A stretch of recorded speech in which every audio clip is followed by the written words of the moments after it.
Tally में सीखेंगे कुछ ऐसी शॉर्टकट कीज जो टैली को चलाने में आसान बना दे। ये शॉर्टकट की सिखानी है आज। क्या क्या सिखाता हूँ पहले देखो, जो रिवीजन हो जाए इस वीडियो के थ्रू। सबसे पहले हम लोग जब डिस्प्ले में जाएंगे, डे बुक में जाएंगे तो सारी एंट्रीज़ मिलेंगी, जितनी भी एंट्रीज़ करी होंगी। जब कभी भी हम लोगों को कुछ एंट्रीज़ नहीं देखनी होती तो हाइड की जाती हैं एंट्रीज़। कुछ एंट्रीज़ जब नहीं देखनी है या फिर काउंट कर ली जाती है, गिन ली जाती है, तो उसको भी हाइड कर दी जाती है। तो कैसे हाइड करते हैं टैली की एंट्रीज़ को, यहाँ पे कौन सा शॉर्टकट की यूज़ किया जाता है। तो उसको हाइड करने के लिए, जैसे सपोज ये लाखन की एंट्री है रिसीप्ट की, तो मैंने लाखन की एंट्री चेक कर ली। अब मुझे इसको हाइड करना है जो चेक कर ली है, तो मैं ऑल्ट आर दबाऊँगा यहाँ टैली में। जैसे ही ऑल्ट आर दबाऊँगा ये छिप जाएगी। ऑल्ट आर दबाने से यहाँ पे टैली में हाइड हो जाती है वो एंट्री जिसको हमको छिपाना है। जैसे हम क्रेडिट नोट को भी छिपाना चाहते हैं, ऑल्ट आर दबा दो, छिप जाएगी। जैसे हम एक्सेल में भी सीख पाते थे। मुझे इस लाखन की पेमेंट एंट्री भी चेक कर ली, हटा दो, ऑल्ट आर से छिपा दिया। ऐसे ही लाखन की परचेज की एंट्री चेक कर ली, ऑल्ट आर से छिपा दिया। जब एंट्री छिप सकती हैं तो वापस भी आ सकती हैं। जब ऑल्ट आर से आप छिपा रहे हैं तो ऑल्ट यू से अनहाइड होता है टैली में। ऑल्ट यू से एक एक करके वापस आती हैं। ऑल्ट यू जितनी बार प्रेस करोगे वो एंट्री जहाँ पे थी वहीं पे वापस दिखने लग जाएगी। ऑल्ट यू इस प्रकार से। अब जब कभी भी एंट्रियाँ छिपा दी जाती हैं तो मैं इकट्ठा एक बार में सबको छिपा देता हूँ ऑल्ट आर से। ये ऑल्ट आर दबा दिया, ये सारी एंट्रीज चेक कर ली, मैं छिपा दिया, 3 एंट्रीज रह गई। अब मुझे सब चीज़ों को एक बार में लेके आना है तो ऑल्ट यू नहीं दबाएंगे कीबोर्ड से, अब कंट्रोल यू दबाएंगे। सारी की सारी एक झटके में वापस आ जाएंगी। ये उनके लिए है जहाँ पे मालिक कहता है कि ये चेक कर लिया, हटा दे इसको 2 मिनट के लिए, मैंने जो रह गई है वो चेक करने वाली रह गई, क्योंकि ये भीड़ में पता नहीं चलेगा कौन सी चेक हो गई कौन सी नहीं चेक हुई। जैसे टैली में, सॉरी एक्सेल में सेलेक्ट होता है, MS वर्ड में सेलेक्ट होता है, पावर पॉइंट में सेलेक्ट होता है, ऐसे ही टैली में भी सेलेक्ट होता है। सेलेक्ट कैसे होता है, आपको बस कीबोर्ड से जो सेलेक्ट करना है स्पेस बार दबाना है। जैसे मेरे को पेमेंट वाउचर की एंट्री रेंट की सेलेक्ट करनी है, स्पेस बार दबा दो, सेलेक्ट हो जाएगा। ये नीले कलर में आने का अर्थ है सेलेक्टेड है। इसी प्रकार से मुझे ये सेल की 3 एंट्रियाँ सेलेक्ट करनी है, स्पेस बार दबा दो। स्पेस बार का मतलब है ये सेलेक्ट हो चुकी हैं। अब आप जो कमांड देंगे, चाहे हाइड दे दें तो पूरे पे लगेगी जो सेलेक्टेड है, और जो अनहाइड देंगे तो वो कमांड सब पे लगेगी। ऑल्ट आर करके देख लेता हूँ, ये जो सेलेक्टेड थी वो चलेगी क्योंकि मैंने सेलेक्ट की थी टैली में। और एक बार में वापस चाहिए तो कंट्रोल यू दबाओ, एक एक करके चाहिए तो ऑल्ट यू दबाओ। कंट्रोल यू दबाते हैं फिलहाल में, सारी एंट्रीज वापस आ गई। ये शॉर्टकट की मैंने बता दी इसके अंदर। इसी प्रकार से अगर सारी सेलेक्ट करनी पड़े तो स्पेस बार नहीं दबाना, फिर कंट्रोल प्लस स्पेस बार दबाना है। एक झटके में सब सेलेक्ट हो जाएगा और एक झटके में ऑल्ट आर से सब चली भी जाएंगी। ऐसा लग रहा है देखने में कि यहाँ पे कोई एंट्री थी भी नहीं, और सब कुछ वापस चाहिए तो कंट्रोल यू, वापस बैक टू नॉर्मल, अनहाइड हो गई सारी एंट्री। कभी कभार इन चीज़ों का भी ज़रूरत पड़ेगा, बिल्कुल पड़ेगा। सेलेक्ट करना होगा, हाइड करना होगा, अनहाइड करना होगा, सेलेक्ट करके रिमूव करना होगा, ऐसे करके। अब अगली एंट्री की शॉर्टकट की बताता हूँ। एग्जाम्पल, आपको पहले सेल की एंट्री में जाना है, display, account of books, cell register, और ये आ गया मैं सेल के रजिस्टर के पास। ये जो रौनक गुप्ता की एंट्री है उसको एंटर करके देखते हैं। ये एंट्री है सेल की 22,500 की। इसमें दिख रहा होगा कीबोर्ड बेचा गया है 008 नंबर सीरियल का, 10 कीबोर्ड बेचे हैं। ऐसे ही कीबोर्ड 741 नंबर का ही बेचा है, 20,000 का बेचा है। तो ये चलो मान लेते हैं ये एंट्री है। देख सकते हो रौनक गुप्ता की भी 22,500 की एंट्री आ चुकी है सामने, और लाखन की वही एंट्री डिट्टो 22,500 की आ चुकी है। बट अगर मैं इसको अलग से करने बैठ जाऊँ तो मुझे समय लगेगा। और देखो अंदर जाके चेक कर लो, डिट्टो होगी।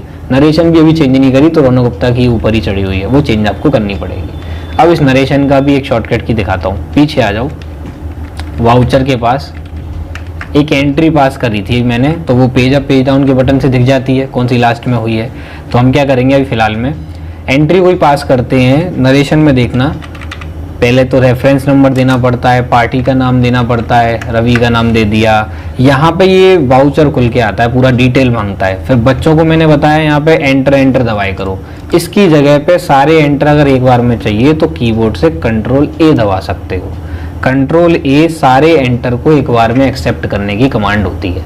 यहाँ पे पहले सेल की लेजर देंगे। अब हम घंटे भर में से एंटर कर करके आ रहे हैं, पहले तो एंटर दबा रहे हैं। इसकी जगह पे सब्स्टिट्यूट क्या यूज़ कर सकते हैं, कंट्रोल ए, जो सब में एंटर एक बार में ले लेता है। फिर उसके बाद सेल की कमांड देंगे। उसके बाद इसका जो हमने बेचा उसका लिख देंगे। जैसे हमने मान के चलो 1 पीस दे दिया, ये 1250 यानी इसका 1250 का है। उसके बाद आ गया नीचे नरेशन के पास। अब नरेशन घंटे भर में हमने टाइप करी, being goods sold to Ravi, ऐसे करके, और सेव कर दी। ऐसे करके सेव ही करते हैं जस्ट एंट्रीज को। अब हम इसकी जगह पर चेंजेस बताते हैं। पहला, बिल नंबर रिपीट कर दो, पार्टी का नाम सिमिलर डालो, पर यहाँ पे एंटर मत दबाओ, सब चीज़ों को खाली छोड़ना है तो कंट्रोल ए दबाओ। सेल लेजर डालो, जो माल बेच रहे हो बेचो, जिसकी क्वांटिटी जितनी है वो तो आपको हाथ से बतानी पड़ेगी टैली को, वो आप नहीं चेंज कर सकते। Enter enter enter. नरेशन को जब हम टाइप करते हैं और जब हम सेल की वाउचर से एंट्री अभी पहले पास कर चुके हैं किसी और व्यक्ति की, तो हम उसको भी वापस बुला सकते हैं, जिसको इंग्लिश में बोलते हैं रिपीट कमांड। और रिपीट का आर कैपिटल होता है, तो हम ले लेते हैं पहले कंट्रोल आर। जिससे क्या होता है, जब कोई व्यक्ति की नरेशन पास करनी है और इसी वाउचर से पहले एक और एंट्री भी हो चुकी है, तो कंट्रोल आर कमांड क्या करती है, पहले वाले की नरेशन रिपीट कर देती है कि क्या ये रिपीट तो नहीं है। फिर इसमें चेंजेस हमें जो करने हैं वो हम कर सकते हैं। रवि की जगह पे किसी दूसरे का नाम लिखना है लिख लो, पर तुम्हें हेल्प क्या मिल जाती है, थोड़ी सी नरेशन लिखी हुई मिल जाती है। इसमें से हटाने का काम तो हम कर ही लेंगे। उसके बाद जो नाम डालना है वो नाम डाल के सेव कर दो, सिंपल इज दैट। अकाउंट में गए थे पहले, सबसे पहले जब मैंने सेशन लिया था, लेजर में भी गए थे और क्रिएट में भी गए थे। यहाँ एक नाम आता है जिसका नाम है एलाइज, ये लिखा हुआ है एलाइज।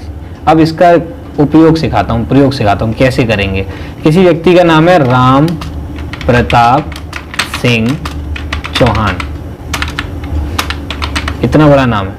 अब जब इस व्यक्ति का जो नाम है वो जब मैं टाइप करूंगा टैली में तो आएगा, यही नाम आएगा, राम प्रताप सिंह चौहान। अब इसकी जगह पे हम जो इसको पुकारना चाहते हैं, लिटिल बिट में कुछ भी बोलूं उसको, तो वो एक निकनेम दे सकता हूं मैं यहाँ पे।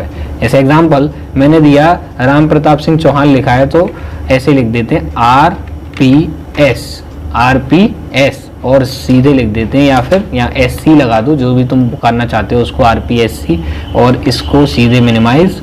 और एलाइज क्या कर रहा है, इसको शॉर्ट नेम में पुकार रहा है, और ये हमारा डेटा। फिर मैं एंटर नहीं करूंगा, फिर क्या दबाऊंगा, कंट्रोल ए, जिसको सेव कर लेगा कमांड। फिर पीछे आएंगे, जब आप राम प्रताप सिंह चौहान की एंट्री पास करेंगे, सपोज एग्जांपल राम प्रताप सिंह चौहान से पैसे आए, तो पैसे आए तो रिसीव वाउचर से आते हैं। सपोज करो राम प्रताप सिंह चौहान का नाम आएगा, तो एंट्री क्या आएगी, पैसे आने की, cash account debit to Ram Pratap Singh Chauhan. तो पहले टैली क्रेडिट को पूछ रही है, तो यहाँ पे RS जो तुमने वहां पर डाला था ना, RP पहला डाला था, RPSG, वो टैली पूरा पूछेगी अपने आप, लिस्ट ऑफ लेजर अकाउंट। जैसे ही एंटर दबाओगे तो मैजिक देखना, सामने अपने आप ही वो नाम टाइप हो जाएगा। ये है इस टैली की ताकत, उस एलाइज का उपयोग करने के लिए। एलाइज पे अगर हम शॉर्ट नेम दे देते हैं तो हमारा वो बड़ा सा स्पेलिंग घंटों भर में टाइप होता है, वो शॉर्ट फॉर्म में 2 भटके से पढ़ लेता है। तो यही काम इसका एलाइज का होता है। एंटर करो ऑन अकाउंट में और यहाँ कैश डाल दो, जा रहा है। जैसे कैलकुलेटर करता था वैसे यही कर रही है टैली मेरे लिए कैलकुलेटर में। और एक और इसकी खास बात, अगर मैं पूछना चाहूँ अपने कैश के बारे में कि हमारी फर्म में कैश कितना डला है, बस कैश की स्पेलिंग लिखनी है करेक्ट और एंटर करना है। ये अपने आप बता देता है कैलकुलेटर कि तेरी फर्म में कैश इतनी तारीख को 1200 रुपये है। अगर मैं पूछूं कि क्लोजिंग स्टॉक कितना डला है, स्पेलिंग करेक्ट टाइप कीजिएगा, बैलेंस अपने आप भौंकेगा ये बेचारा। 1,52,638.34 पैसे तेरा क्लोजिंग स्टॉक डला है। अगर मैं पूछूं नेट प्रॉफिट है क्या, कह रहा है तुम्हारे पास नेट प्रॉफिट इस साल का 11,198.34 पैसे है, और चेक करो कि ये यहाँ पे है कि नहीं है। तो पहले कैलकुलेटर को बंद करने के लिए एस्केप दबाना होगा, उसके बाद प्रॉफिट एंड लॉस में आके चेक कर सकते हो। यही प्रॉफिट जो तुम देख रहे थे वहाँ पे भी दिखेगा। और एक ट्रिक अच्छी क्या है इसमें, कैलकुलेटर कभी बंद नहीं होता है, कंट्रोल एन दबाने से वहीं से चालू हो जाता है जहाँ पे हम काम कर रहे थे। ऐसा नहीं कि डिलीट हो गया वो, हम लोग वापस अप एरो से जाकर के चेक कर सकते हैं, जो हमने अभी रिसेंटली किया, और डाउन एरो से वापस पहले बैक टू नॉर्मल नीचे आकर के कर सकते हैं। एस्केप से पीछे हो जाते हैं, वो तो बंद करने की शॉर्टकट की हो जाती है उसकी। फिर उसके बाद ये ऑप्शन आपके आते हैं।